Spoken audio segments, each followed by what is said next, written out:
You're listening to the Modern People Leader podcast, where we go behind the scenes with today's top HR leaders and work experts. We talk to them about how they've gotten to where they're at, what they do every day, and what they see coming next for the future of work. Hope you enjoy.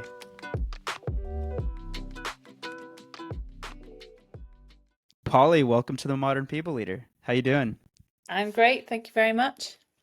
This has been a long time coming. I feel like we had to cancel a couple times. I think you had to reschedule once. So I'm glad we're finally making this happen.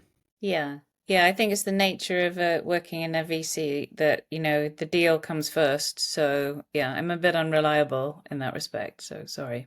Well, Excited it's to okay. be You're here here. now, and it's going to be a great chat.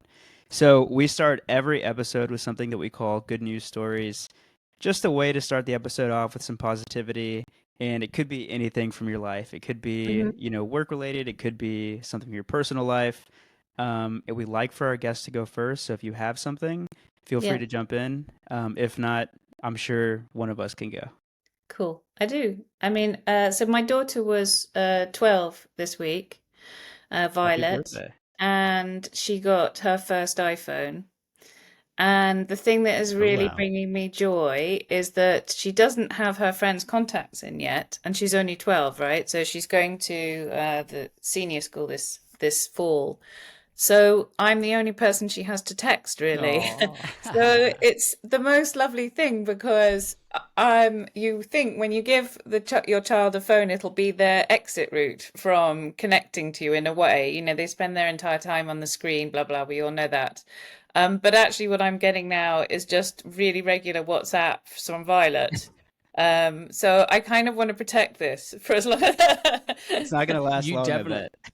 It's not So going to last. I know it's not going to last long. I have older children, and they are much more interested in the phone than me. But right now, it's Violet and my communication portal. It's very Yeah, sweet. I have a 14-year-old and 12-year-old, so Hmm. I'm in that same. And they got their first phone at 12, Yeah. and my 14-year-old just got out of the of that bubble of Yeah. just texting immediate family and like the best friend, Hmm. and it's sad when it goes, but um, I'll I'll go next. Did you have anything else, Polly? Is that all your No, good I news? think, yeah, I mean, the only other thing is we're going to talk about, I've had a really great, inspiring work week, which is actually going to touch on some things that we're going to talk about. But I'm collaborating with Heba Yusuf, who I know Ooh. you guys spoke to recently, and she brings me so much inspiration because of the way she thinks about the future of work.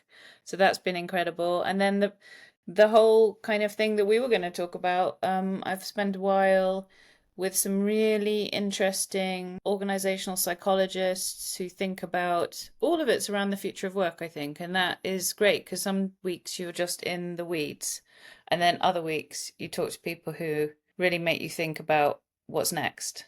I get such a great feeling when I've talked to Hiba. Like Yeah. she's just like Yeah, such a she's good vibes. human, and she's Yeah. funny and interesting and just so easy to connect with. So I can see how that made your good news. I'll go next. I'll keep it brief, personal. So I've been all over the place. I feel like I was in Boston last week, quick stop in Austin just to pack. And now I'm in Amsterdam. And I literally, from having princess parking at the airport to like no delays, everything has worked out. I'm probably jinxing myself. I'm knocking wood right now because I still have to get back to Austin, but it's just, it's nice to just have good fortune. So I'm going to like acknowledge that. And it's also nice to be in Europe where it's not 100 degrees Fahrenheit like it was in It is Texas. miserable. The I've humidity this heard. week is horrible. Yeah, I and know. I heard that. Yeah. and so I'm not there. I'm not in that. No. But I So mean, it's that's the my good opposite, news. right? Cool. Very cool. Very Yeah. cool in Amsterdam. Yeah, I was not expecting to have to wear hoodies the entire time. We're all complaining about that nonstop, but then that's very British. So yeah. I'm jealous. Okay, so I've got a couple good news stories. So the first one is I was looking at our publishing schedule, for the next couple of months, And we have a lot of really exciting episodes coming up. We have one with, you mentioned Hiba. We've got one with Hiba going live next week. We just launched one yesterday with the CHRO of Northwestern Mutual. Um, I won't go through all of the names, but I'm really excited about some of our upcoming episodes. And on a personal note, I will also be doing a lot of traveling here in the next couple of months. So I'm going to, let's see if I get this right. I'm going to San Miguel next weekend. Mm-hmm. The following weekend, I'm going to go to Belize. And then the following weekend, I'm going to the beach here in Texas with my wife's family. So it's going to be between me Yeah. and Steven. I feel like it's going to be like And we're crazy recording busy pods over weeks. that Yeah, entire time, right? Yeah. we are. So we'll So figure it out, but a lot of travel coming up. Living the dream. Yeah.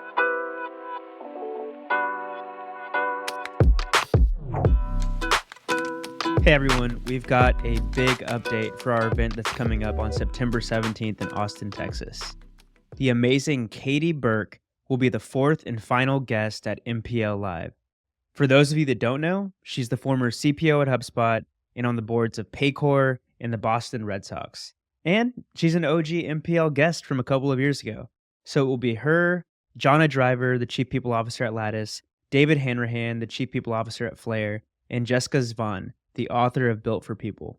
And after the live pod, we're going to save 2 hours for networking and hanging out with your fellow HR leaders.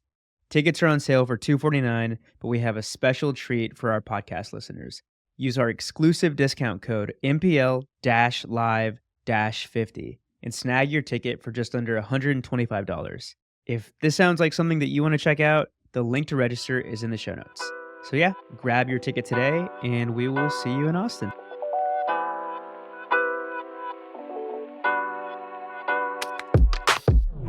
I want to hear your story, Polly. I know that I had, like, all of our listeners know that I had huge FOMO not being at Transform this year. Daniel and I decided to divide and conquer, and so I miss all the great interactions that Daniel had with you and all the people that you guys were with. And so I haven't had a chance to hear your story, so I'm really excited. We've had, I think, one other, maybe two other VCs on the show. Yeah, two VCs, Cad and Allison Baum-Gates. And so we love VCs. I'm a former...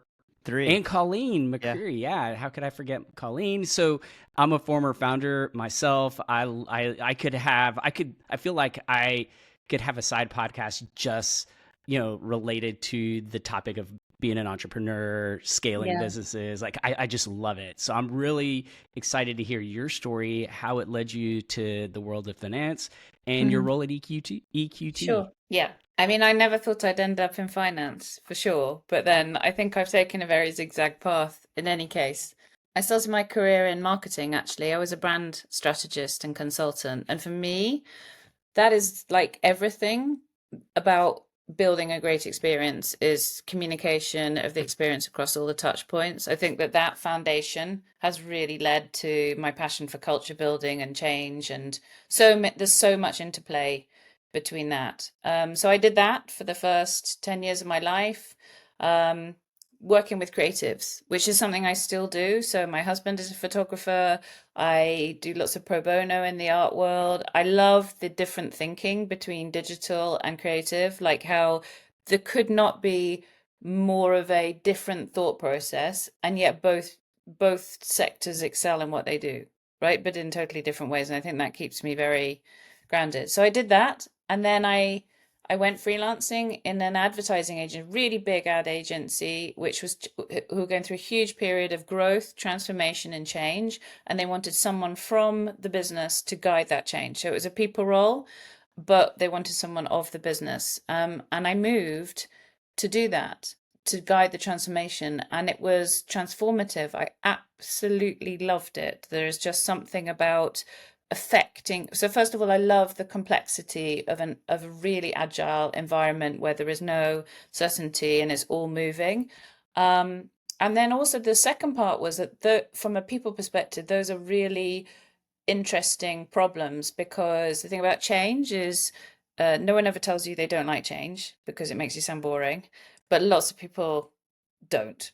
So I became obsessed. I was like, what is it that makes people successful within fast growth change environments? And like the rest of this is history, really. So I also always then, from that, I always took roles working for entrepreneurs, nearly always where they had underinvested in the people function. I don't know why. There's a lot of bits about me that I'm like a sucker for punishment. Give me an entrepreneur, give me a greenfields brief, give me an organization in chaos, and I just really want to go and fix that. So I did that through several different organizations. And the last in-house role I had was like really big, 4,000 people, 25 markets. Although in full consciousness, I took that knowing I wouldn't be right for that kind of environment because it's political and kind of corporate by that stage. But the stretch was amazing, right? And it was 25 European markets, and that is a humbling experience. Like when we talked just now about that, this is a great kind of landmass that we're all grouped together in, but the humility of everyone going, well, that won't work in Germany and that won't work in Spain, and what you haven't even thought about what we've got to consider here in Poland, that was really additive, and I think it's really valuable now where in the work that I do. But then post all of that, I guess I wanted to set up a consultancy, like having been around entrepreneurs, I love entrepreneurialism too. Um, and I feel that there was a critical problem to solve, which begins really early in an organization's journey, which is, building people's strategy in from a commercial perspective, but also with heart. And that happens in the startup, right? That's like right in the early stage of an organization. If you can effect there, then you can accelerate growth and commercial success and build inclusive cultures and all of those kind of things. So that was the business that I built. And from that, we worked across the European ecosystem with lots of really fantastic European-based startups, some really big ones. And through that, I got a relationship with VCs. So I worked with Balderton and now with EQT. And kind of just, I mean, it's because that's what I still do. Like my remit within EQT is supporting that growth journey. So we work like an internal consultancy inside the fund. We get deep into supporting our portfolio company. We provide like literally we have kind of charted the journey from seed to Series A to Series B, and what we think the critical talent levers are of that. And we're set up like a classic people team to support them to implement these things early, because that's when it will make the huge difference. And of course, I then get to work with really, really cool people, both in the people function as partners and founders to do that. So that's where I am. So as I said, an accidental investor, but happily in an environment that really enables creative freedom, autonomy, and more design build. Like I think when you mention Heba, that's where we intersect and start geeking out, because of a really strong belief in looking at problems within an organization and then building solutions to fit them versus, the same old playbook. Love that story. So when we met at Transform, I guess now it was like what, 3 or 4 months ago? Yeah, I can't even remember what month March that maybe. was. Yeah, Yeah, I was March. so jet lagged, so I don't Yeah. know. One thing that we briefly discussed that I thought was super interesting was the list of 20 unique indicators of the Yeah, highest performing founders that yeah, EQT has put together. Can you share a little bit more about this list yeah, and how y'all ended up with these 20 yeah. indicators? Of course. So, I mean, like at the core of kind of my skill set is really leadership development. Like I think the founder journey is one that stretches and exposes people in a way I think very difficult to charter any other career experience like it, right? And I said, I've been obsessed from day one on what makes people great at change and growth. So really, I just see kind of the work I do in the fund as an extension of that. I feel really passionately that, it's no surprise to say that we're in danger of, replicating bias. If you look at people who are invested in, they do tend to be white, male, from strong education backgrounds. And so I think part of the purpose here is we are very focused as a fund in investing in more diverse individuals, but also you need to teach that look beyond the individual, eliminate the bias, and create a kind of framework for identifying what success really looks like. So that's where the project started. Obviously, the other part is that I interact with every one of the founding teams that we invest in.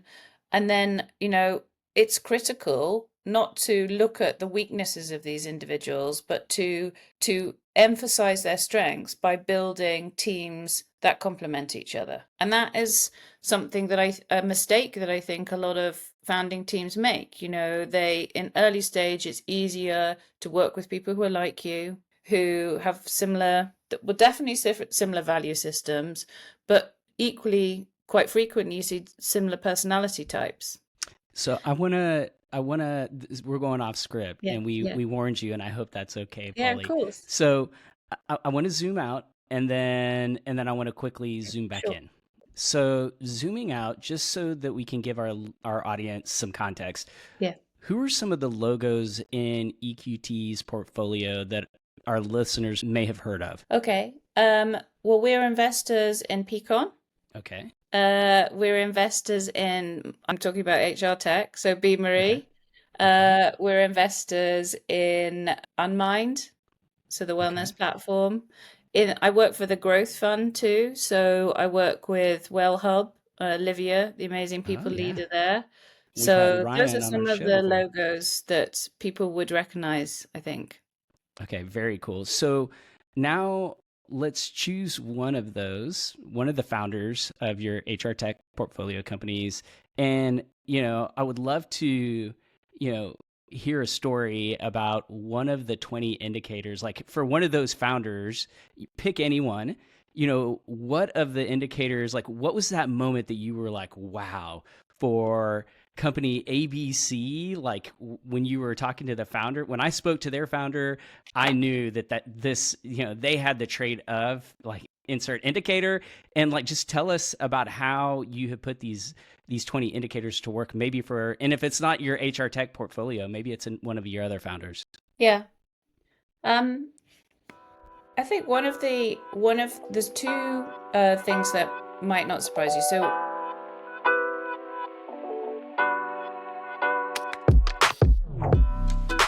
did you know that the cost of replacing an employee can be as high as 2 times their annual salary?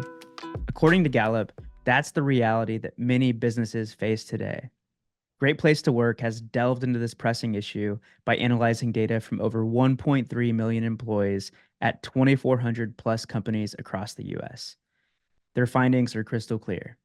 When employees don't experience certain key factors, they're much more likely to leave. In their 2023 workforce study, they found that 53% of workers were open to quitting. But there's good news. The report highlights the top 3 drivers for employee retention and the leadership behaviors that can keep your team happy and loyal.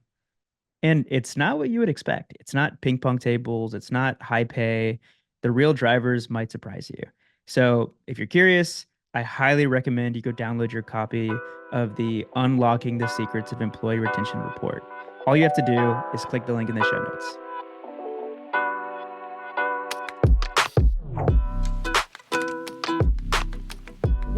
What we know now is that with the data analysis we've done, and we're working with Oxford University on a really massive founder data set, there are 20 leading indicators that are different in founders than normal startup C-suite leaders, right?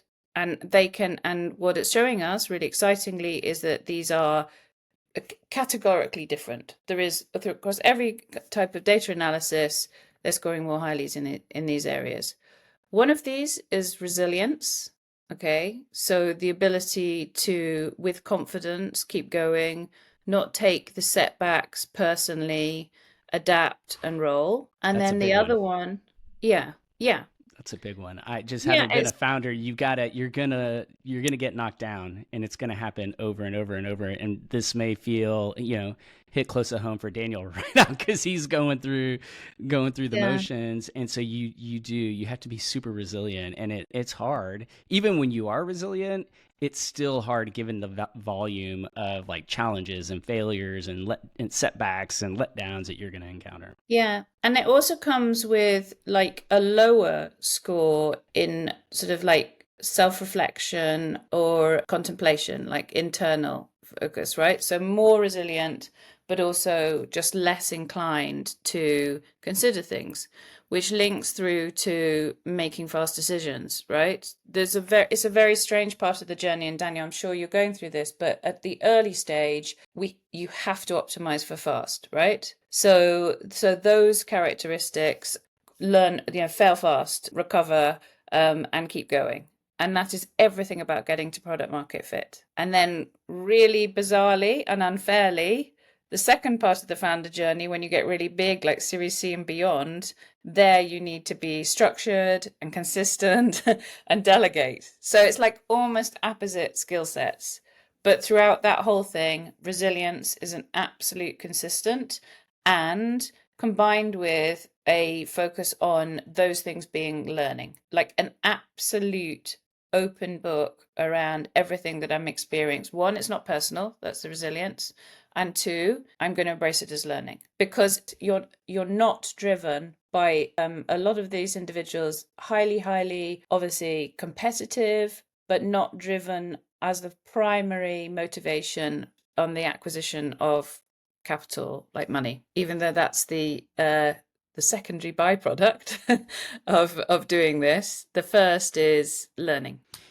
And so you mentioned that there's a lower score in self-reflection and contemplation. Is that how are you helping these founders get better at that? Yeah. Like what do you how do you support them in this journey? And Okay. how So do you make them realize that this yeah, is something they need to focus on? I think I love that you identified this point, because I think it might be a slight problem, right? And I'll tell you how we're trying to fix it. I mean, we're trying to fix it by literally sharing and supporting EQ in our founders and their founding teams around their own personal characteristics and how those impact on success, right? So that's why we really lean into the area of personal development and self-knowledge here, right? But I think bigger picture, and we've all probably worked with individuals like this, there is a sticking point which is really problematic. And Heber and I were just literally talking about this yesterday. We're saying in this journey, every part of the early stage for a founder is their value system, their culture. That's literally an empire of one individual, right? And so responsible and accountable for the team that they build and the people they build around them. But then at a stage, that almost becomes the derailer, because if you can't build enough EQ to disconnect yourself from the culture that you have built, the team that you have built, and the successes and failures of that team, then you will never scale. Well, you won't scale as successfully. It's going to be really hard for you and the people around you. All of those things. But so acquiring EQ, self-knowledge with people who may have stronger skill sets in other areas, really important. Yeah, I think when Hiba was on the show, she talked about how when she's interviewing for a role, the first question that she asks the CEO is, "Do you have a therapist and do you have a coach?" Yeah. Because as your CPO, I don't have time to be your coach or your therapist. Yes, at times I can provide you some coaching, Yeah. but I'm curious, was that similar to the conversation that y'all were having? I'd say, Is that what well, you mean by like I also say self-knowledge? that's standards, but remember I'm in Europe, so people are like, no, don't have either. I love that model, and I recommend those two things, and especially the differentiation of the separate purpose of those two parts, right? And I think probably because we align so much on this, that's why she's asking those questions, because for somebody even to understand that there's my personal journey here and my professional journey is a great starting point. And so another thing you mentioned is that high performing founders often excel conceptually, and they're natural extroverts. And this is something that like hit home to me because I am a natural extrovert. And so how far does this get founders before they realize like, ooh, I need to bring other people in? Just tell us more about that extrovert personality and, how that helps and may hold people back. I think maybe I need to build on that point because I mean we've had more insight around that. Where founders really excel is around assertiveness, so leadership and decision making.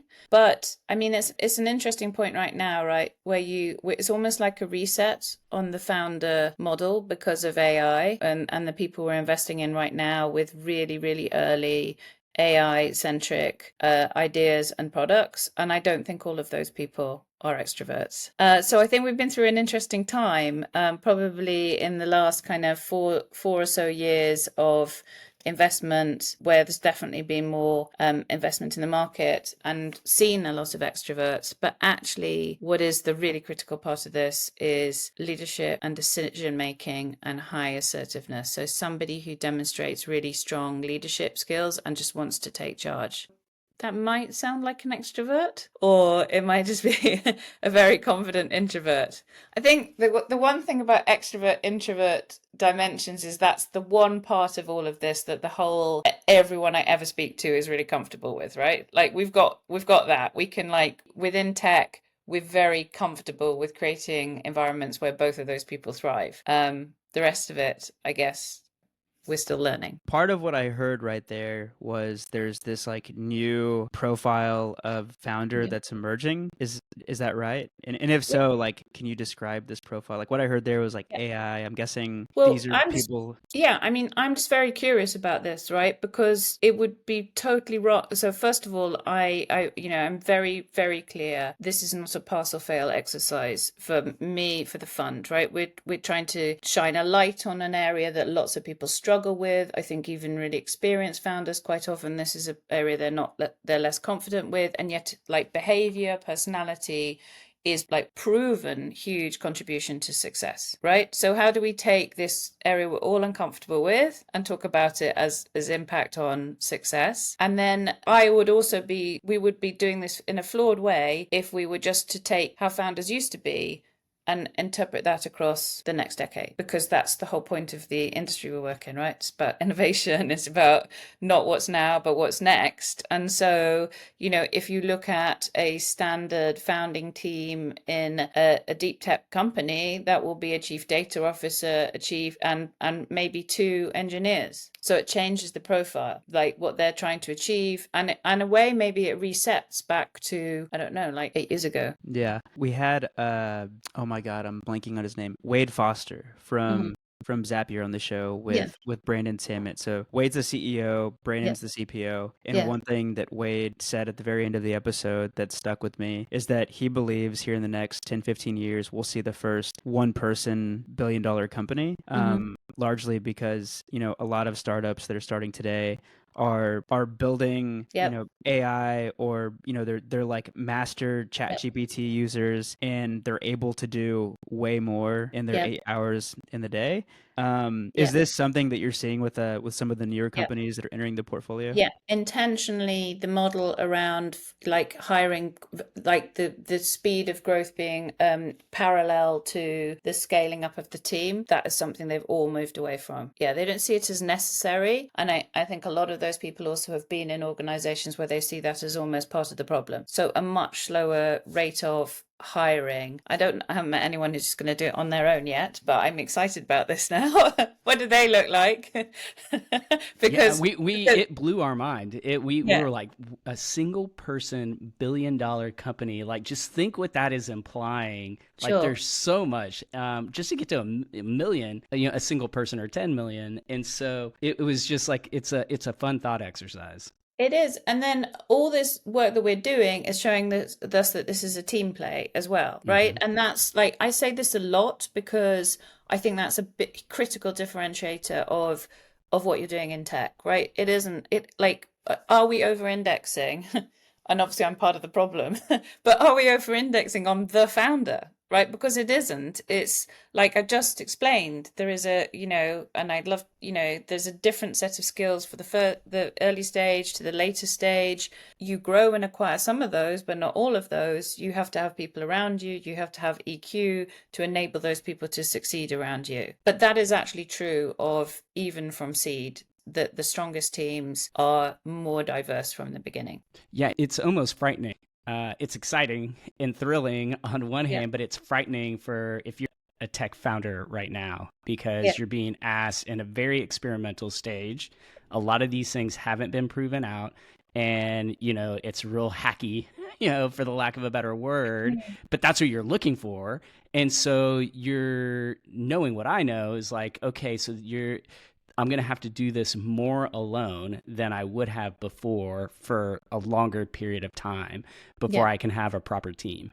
And that's frightening because it's a very lonely job just with a bunch of people around you. So you strip out those people, and so then I can start to see, why the psychology piece of it all is important, right? Because Yeah. some people would just absolutely crash and burn. I think founder in the past, the recent past, it would have been hugely successful. Now may really struggle in what I think you're describing.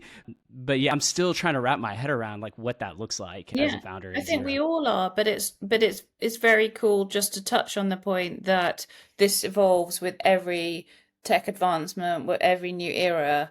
Like the individuals who will really thrive in those environments might look slightly different. But then the common threads of, like, for example, I can say that what you've just talked about, this belief that intellectual curiosity being far more of a driver than acquisition of wealth or team or status, that's going to get you through some loneliness and some hard times and all of this iteration that you're talking about. Can you hear that, by the way? Yeah, but I kind of Yes. like it. It makes Okay. the conversation feel more authentic. Okay. I'm gonna go. um, yeah, I mean, I'm just kind of thinking of the modern people leader. It's just me and Mhm. Steven. And I'd say that like if we started this business like 5 years ago, I think it would have required a lot more help, whether from like the editing side of Yeah. things or just like cranking out content at the rate that we're cranking it out. Mhm. If it weren't for tools like ChatGPT, and ChatGPT just keeps getting better and better with every release, like it's blowing my mind. But yeah, like I mean, everything that I do, whether it's on the sales side, on the content side, on the like pre-production side, Mhm. planning out these episodes, everything I do is supported by like this virtual assistant that I have now. Yeah. And I feel like I'm able to, turn 40 hours of work a week into like 90 or Yeah. 100. And I feel like that's just going to keep going up and up and up. Do you think maybe people so I just said, founders where they score, founding teams where they score lower is, organization, structure, formal order, like basically the attention to detail stuff, all that stuff That's you're me. talking about. that's Yeah, that's well, my side of the equation. of course, because you're entrepreneurs. So, but maybe people are therefore designing, like this is the hack. This is the entire life hack to this second part of the journey that I'm talking about. You won't actually need to do that. We will just not create, we will create tools that mean that kind of structured piece ceases to be so critical. But on that structure piece, I will say that that's something that I probably wouldn't be as good at had Steven not, agreed to do this business with me, because Steven's gone through, Yeah. you know, uh, one round, or I guess a couple. You've started a couple of companies at this point. He had found an operating system that worked really well for him. So at Workify, we used something called the oh my god, EOS. Traction. EOS, yeah, so Uh-huh. Traction EOS. Traction. And with Traction, you have these weekly L10s, and theoretically, if you had a large team, Mhm. every team lead would have this fraction, or sorry, this traction framework that they're using with their team. Gets everybody speaking the same language. It gets you like in some, good like rhythms and cadences.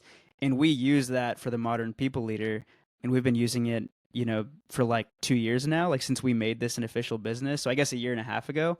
Mm. And I will say that it forces us to self-reflect, to put a little Yeah. more thought into our next move. Whereas, like for me, if I didn't know that something like traction existed, I would just be kind of like, you know, going Winging it. for it. Yeah, Yeah, winging it. yeah. Exactly. So, Yeah, and without the reflection, you will just optimize to your strengths, right? And that's great up until the point that that starts to be your weakness also. Like I do loads of work with founding teams who just can, once they start to look at this stuff, can recognize how, what they're excellent at, and it's normally fighting fires is also leading to, a missing something over here. And that insight just really enables a whole different avenue to open up. is there like a framework or operating system that EQT uh, recommends for founders to implement if they are struggling with like the structure piece? Um, no, we don't. We have lots of frameworks for the things that are going to really create value. So we look at like the people operating system and we support building that to get them to a much, to accelerate their progress towards the next raise, to get them ahead of the people problems before they exist. Like, I'm learning from what I was always hired, remember, to fix all that. So I'm like passionately driven by not giving that to another people leader, but getting some structure in beforehand. So we do that. But in terms of, I think that my experience is that humans react in different ways to different inputs. What is really critical, and it's probably your point around therapy and a coach, is that you have to keep on trying with lots of different things which may be more relevant to you at certain points of your cycle according to what you've experienced that week, that month, and it's the continual exploration that works for people. And what I really loved as a model, you would probably not find so helpful, and vice versa. That's what That I've seen.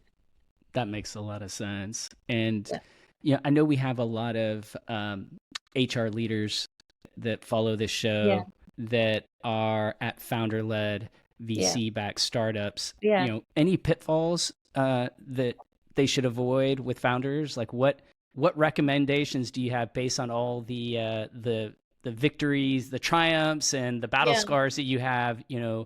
going head to head with HR tech founders or just Yeah. venture-backed founders? Sure. So, I mean, there's so much in there, isn't there? So, a whole other area that I'm so passionate about is supporting the growth. And, why I've got such a big focus on the commercial impact of HR is because that's the way for the whole function to feel valued. So, that, but also, personal management. I think within that relationship, the people leader of all the C-suite roles, and like quite often it isn't just is VP level or, prior to that, but you don't deliver anything through your own auspices. Like you do not have total autonomy to do very much, actually. Everything you do is through collaboration, right?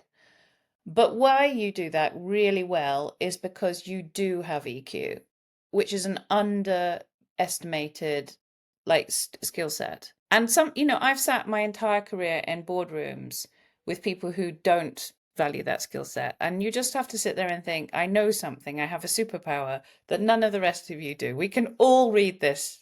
We can all read this board pack. We can all read this spreadsheet, but I can also read people, and I'm going to step into that, and I'm going to make sure that is the power that I'm going to bring to this room, right? So I think there's confidence in that. It is undervalued skill set. The people who I think love this job have some kind of risk element attached to them too. They actually don't feel it's personal, and I guess they don't see the failure to influence as personal, and that makes them very similar to founders, right? Who are very resilient and more confident. So whatever way you can find that, I think that is super critical. And then, maybe I think I've spent a lot of my earlier career obsessing about that one individual, and I'm actually talking about a team play here, aren't I? So, part of it is focus not on that one individual, but on the whole. But the final piece is what really works with those as an influencing skill is to be intensely curious, but not triggered by the requests and the actions and the thought process that to be flawed, because I think there you unlock the route to influence. And I feel like this is the perfect segue into something that we chatted about at Transform. And I was looking back at my notes, and this was like the one meeting that I had that I wasn't, typing away, but I had Yeah, like a notebook, yeah. and I highlighted and bolded people leaders are stuck in I can't even say this, initiativitis. Initiativitis. Initiativitis. What do you mean when you say that? And like, what's a sign to Yeah. for people that are listening to this? Like, what's a sign that you're stuck in this mode? Yeah, this goes back to your power, right? You're the expert in this domain, whereas everyone else is like they're literally. I think in a lot of instances they're amateurs. They don't know how to interact with people, and yet we all work with people. So there's an assumed expertise, but there is quite frequently really only one, expert in the room. And part of that is you've got to be intentionally focused around what the problems are, how you're going to address those, and approach them, bite them off piece by piece. Because if you are reactive to what the other leaders in the room believe is the priority, you will end up with 8 priorities. And so you will react to those things. Everything becomes an initiative rather than an impactful change program, because you can't do 8 things well all at once. And actually, also, that's where frequently you see perceptions of the function dropping down, everyone's perception, because you're not delivering anything in depth. So from the insights and the exceptional, unique skills that people in this profession have, you've got to also fight for the prioritization. So I think that's what I mean by initiativitis. You find yourself in free fall, and it's easily done, by the way. We've all done it. But I I pull have back, I definitely been there. prioritize, and we deliver what we committed, but really deeply, and then we move on. Yeah, I always say that focus is, or lack thereof, is the Yeah, number one killer of yeah, startups. yeah, And this falls into the possible failure due to focus, yeah. ability to focus. And you just have to pump the brakes. Sure. And someone has to have the EQ and the courage to stand up and say, guys, enough's enough. Like, we gotta, that we've taken on too much. We got to get down to what is going to matter most for the business. Sure. And the way to find courage is for it not to be personal. If it's just an observation, if you are the expert in the room, then it isn't your opinion. It's based Mm. upon what you observe, what you're proving through data, what the organization is trying to achieve, and it's not your idea. And I think, oh no, sorry, I was Go just ahead. gonna say, I think that this topic came up because I can't remember what you had asked me, but I think I made a comment around how it felt like at the time, you know, we had made so much progress in the last few years, and it felt like Mhm. we were regressing a bit. And you challenged me, and you were like, actually, I think that people are just being forced to have better focus and better prioritize what they're focusing on the people side. Mhm. Um, so I want to thank you first for challenging me, because I think most people would. I think Hiba said this on our podcast. She was like, sometimes I can just say stuff and nobody ever says anything. And it was one of those moments where I was like, oh, she has a point, I think. Yeah, and I mean, I don't see, and sometimes I'm like, is this just like a total boomer like point of view? So you challenge me too, but I don't see things being commercially successful as a regression, right? Because that's a career. If you're commercially relevant and contribute to an organization's growth, then you will grow your career. And I think that's something most people want, right? But then I do think how we do that has to be future facing. And that's another, I think, one of the things I talk a lot about is building, like designing solutions that are unique and are different. And you can't do that if you have too many of them on, right? And thinking, again, like, I won't frame this around AI on its own, but there are a lot of workplace situations shifting right now. And so envisaging what that is rather than like allowing somebody to give you the Netflix playbook from 2020 and tell you to replicate that in a 10-person organization is kind of where you want to be, right? So what does this look like? The inclusive and commercially orientated organization of the future that is true to, some of the things that people look for. One of the initiatives that has been on the chopping block for a lot of organizations and a lot of people leaders has been DEI. And, it on one hand pains me because I am Latino, I'm Latinx. And so that's how I associate with the topic of diversity. And I know I've seen the struggle. Like I have had my own personal experiences. But on the other hand, I've also been one of my last roles at Goldman. I worked at one of Goldman's largest affiliates, and I was diversity officer. This affiliate was a real estate finance company in Dallas, Texas. And I just moved from Manhattan to Dallas. And so I helped launch diversity and inclusion.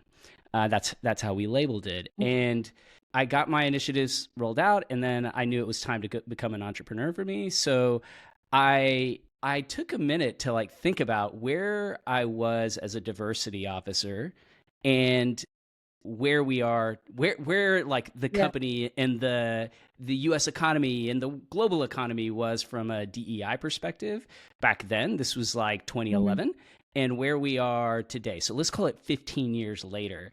And if you look at the data, not a lot of progress has been made. And so it feels like the constructs that we have created or the vehicles that we're trying to enact change with just aren't working. And so on that hand, I can kind of understand.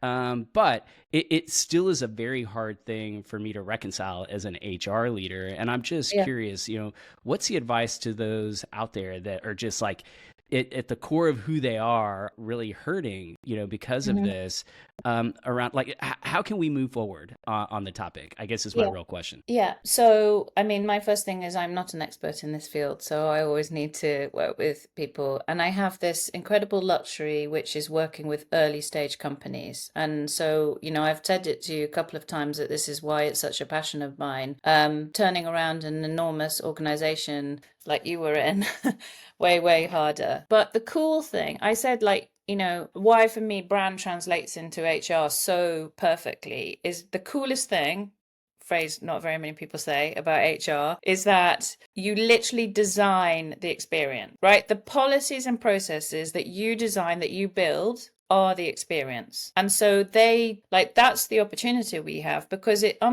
for me, it's unpicked right down. I'm like super focused on comp, like to a boring level. I have Chloe, who works with me, who is like incredible at it.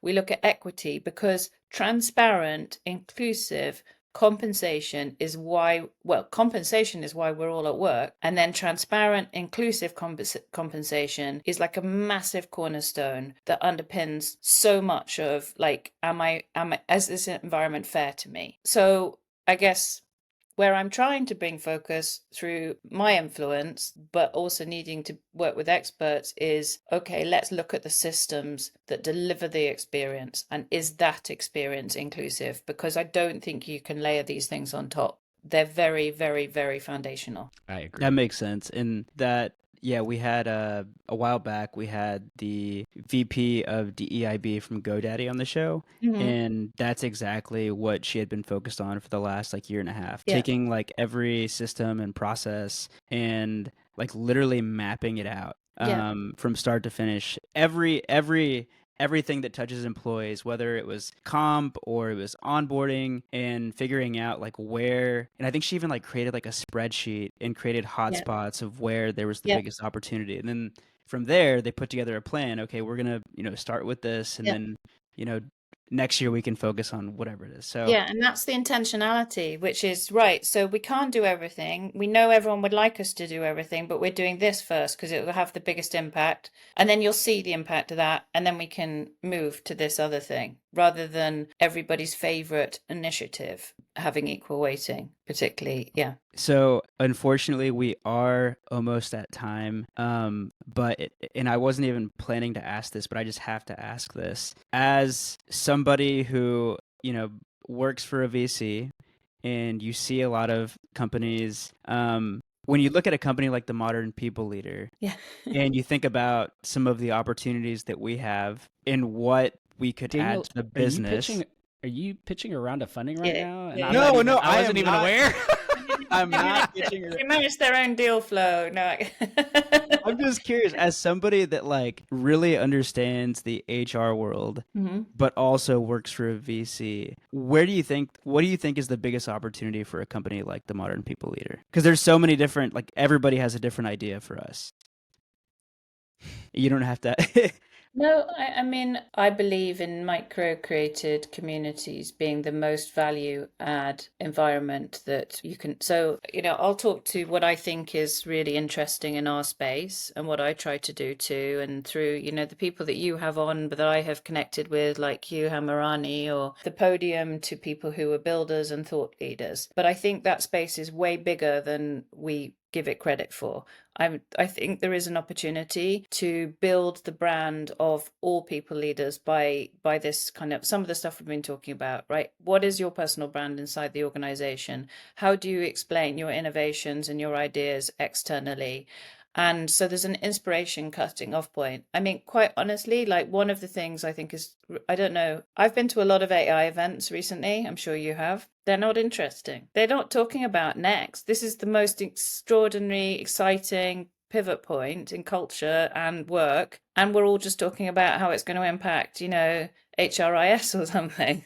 Like, like I think how you encourage the confidence and the innovation within our sector, that is super powerful. And then I think the value add to people is small and curated. And of course, we're on a podcast, so that's the antithesis of this. And that's part of, I'm sure, your suite of stuff. But when you actually go to the things that people really value, that's the connection piece, isn't it?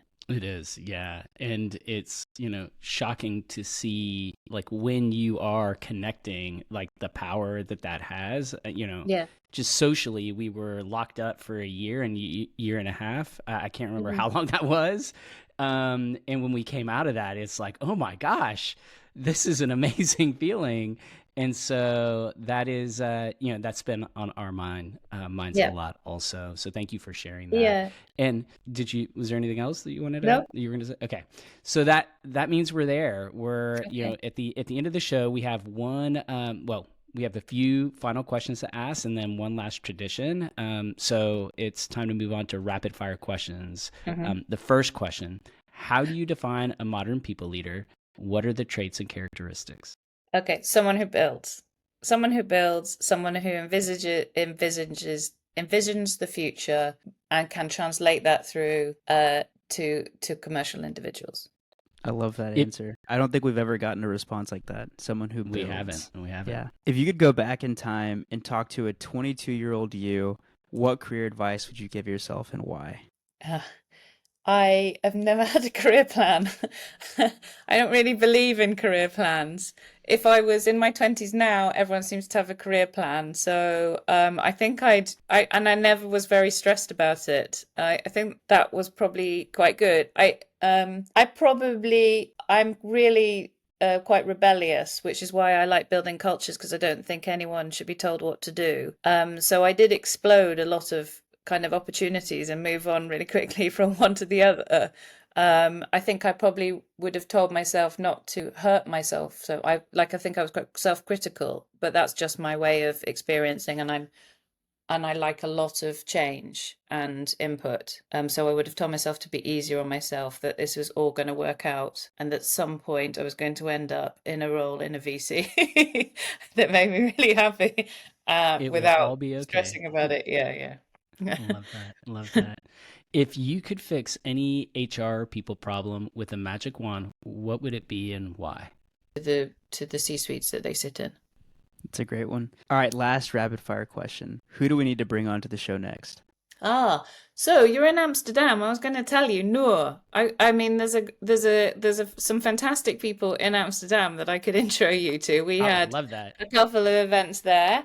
I mean, when I talk about all these things, they all have a common flow in my head, because on the one side, I'm trying to build these cultures and work with founders in this way. On the other hand, I'm on this mission to make sure that our profession is seen as strategic and commercially important and gets equity and everything like that. We have, I purposefully, that's why I went to Transform, to meet amazing thinkers from the US, to bring them back to Europe, because actually I think you get people listening will be like, no, I'm focused on the same problem. But from here, it feels like people are, the people function is better considered in the US. And that was learning I wanted to create. So, the answer to the who you should bring on is we have quite a few people within our portfolio.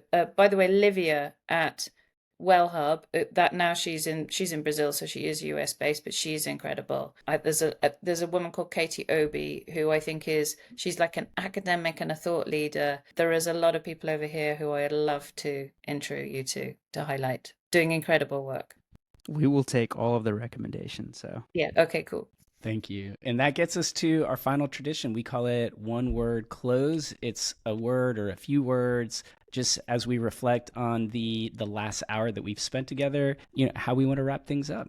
And again, we prefer our guests to go first. So okay. I mean, I just get such energy from talking to others who are looking at the same problems as me. So thank you, because I've sat on Zoom all day today and that was draining. And now I think you can see my energy levels are much higher.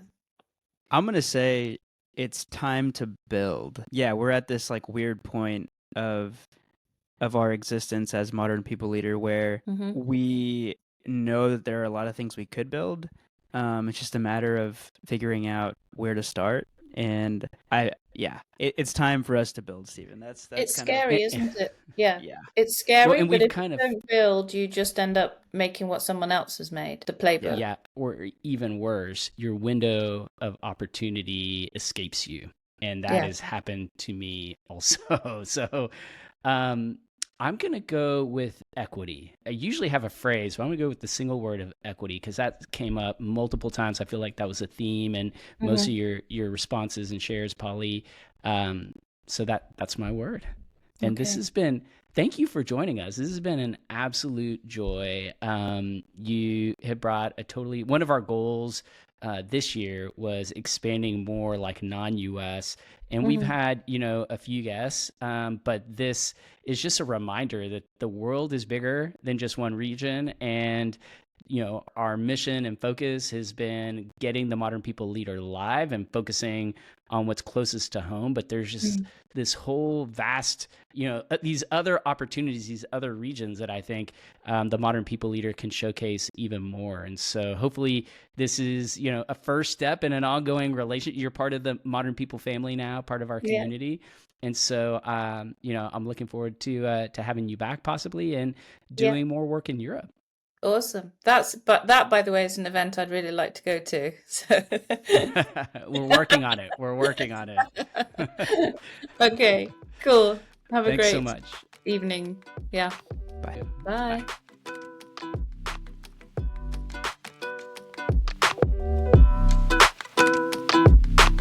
Thanks for tuning in to another episode of The Modern People Leader. We really, really appreciate it. And if you enjoyed the show, please leave us a 5-star rating. It would mean the world to us. And connect with us on LinkedIn. We want to know what you think about the show, and you can find links to both of our profiles in the show notes.